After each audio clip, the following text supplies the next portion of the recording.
Hallelujah. सबको जय मसीह की। स्वागत है आपका मेरी भविष्यवाणी की पुस्तक में। रोज के वचन को सुनने के लिए सब्सक्राइब करें हमारे YouTube channel Holi ghost productions को और बेल आइकन पर क्लिक करके ऑल नोटिफिकेशन सेट करें।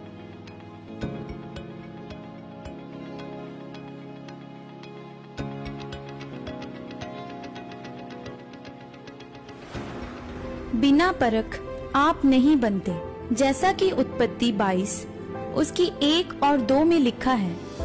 इन बातों के पश्चात ऐसा हुआ कि परमेश्वर ने अब्राहम से यह कहकर उसकी परीक्षा की, हे अब्राहम।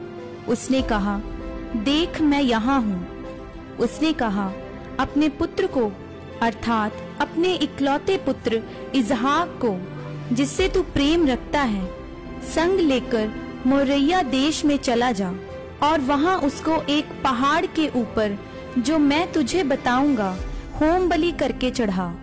मेरे प्रियो, जब आप मसीह में आते हैं तो परमेश्वर आपके जीवन में काम करता है और एक समय आता है जब परमेश्वर आपकी परख भी करता है कि आप सचमुच परमेश्वर से प्यार करते हैं या फिर अपनी आशीष चंगाई से प्यार करते हैं।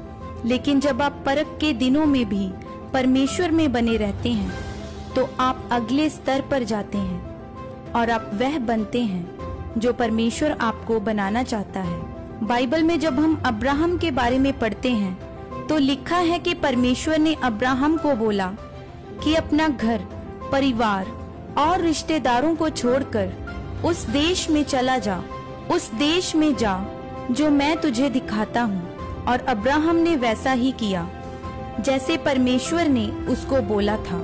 फिर परमेश्वर ने 25 साल के बाद उसको वह बेटा दिया जिसका परमेश्वर ने वायदा किया था।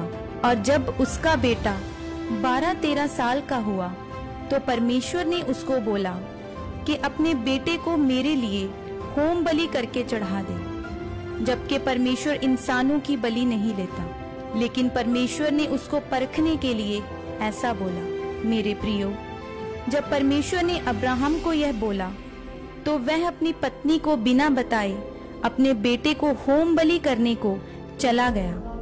और जब उसने उस जगह पर जहां उसने अपने बेटे को बलि करना था रख लिया और उसे बलि करने लगा, तब परमेश्वर ने अब्राहम को बोला, अब्राहम रुक जा, आज मैं जान गया हूँ कि तू मुझसे कितना प्यार करता है।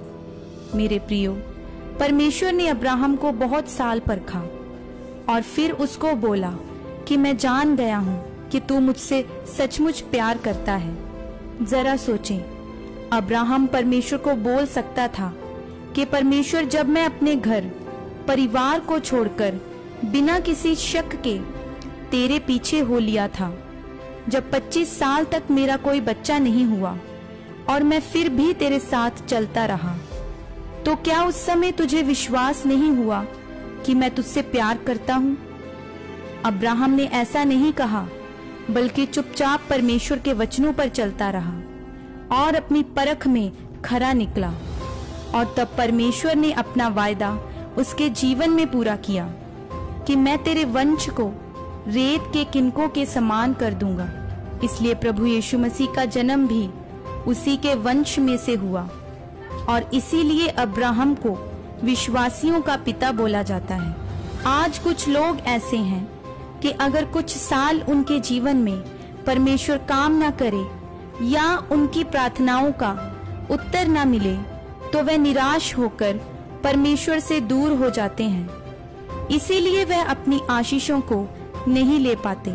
इसलिए मेरे प्रियो, अब्राहम जैसे अपनी परख में सही निकला और हर एक हालात में परमेश्वर में बना रहा, वैसे ही आप भी अपने मुश्किल हालातों में परमेश्वर के वचनों में बने रहें। तब परमेश्वर आपको भी अब्राहम की तरह आशीषित करेगा और फिर आप वही बनेंगे जो परमेश्वर आपको बनाना चाहता है। आमीन।